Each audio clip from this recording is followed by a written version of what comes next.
The Centerpiece of Creation, also on the web at clevercatholic.com. The Centerpiece of Creation.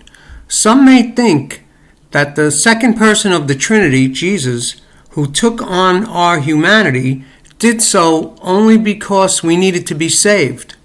God, however, always intended to be one of us, one mediator between God and the human race, 1 Timothy 2:5. Without the fall, God would still enter into his creation. While it's true that Jesus' sacrifice saves us, by his wounds you have been healed, 1 Peter 2:24, had humanity not fallen, God still planned to be the centerpiece of creation anyway. He is the image of the invisible God, the firstborn of all creation. Colossians 1:15. And all things were created through him and for him.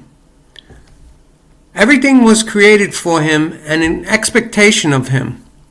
There is no theological discussion that makes any sense if it asks whether Christ would have been born without the sin of Adam. Christ is the center of creation.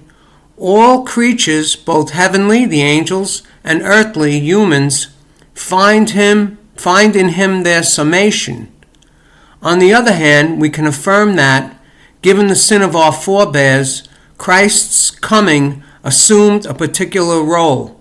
He came as Savior. And that's from Gabriel Amorth, an exorcist tells his story.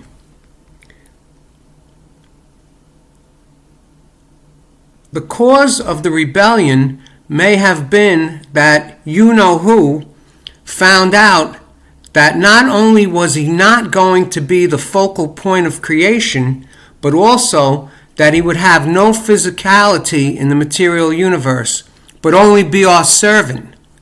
Our defeated enemy grossly miscalculated. By the envy of the devil, death came into the world. Wisdom 2:24. He's jealous of our calling, that we're children of God, that God is our Father, Jesus our brother. For to which of the angels did God ever say, "You are my son, this day I have begotten you"? Or again, "I will be a father to him, and he shall be a son to me"?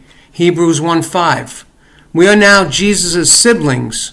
Go to my brothers and tell them, I am going to my Father and your Father, to my God and your God. John 20:17. You received a spirit of adoption, through which we cry, Abba, Father. Romans 8:15. Abba is also translated as Daddy. For those who did accept him, he gave power to become children of God. John 1:12.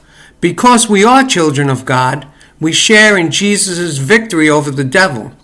St. Teresa of Avila said, "So I said, come now, all of you, for, being a servant of the Lord, I want to see what you can do to me." There was no doubt, in my opinion, that they were afraid of me. I was left with a mastery over them, truly given by the Lord of all.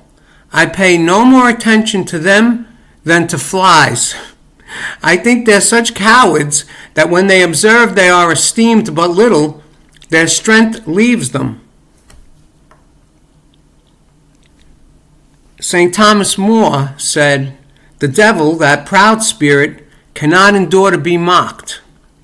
And Martin Luther adds, "The best way to drive out the devil is to jeer and flout him."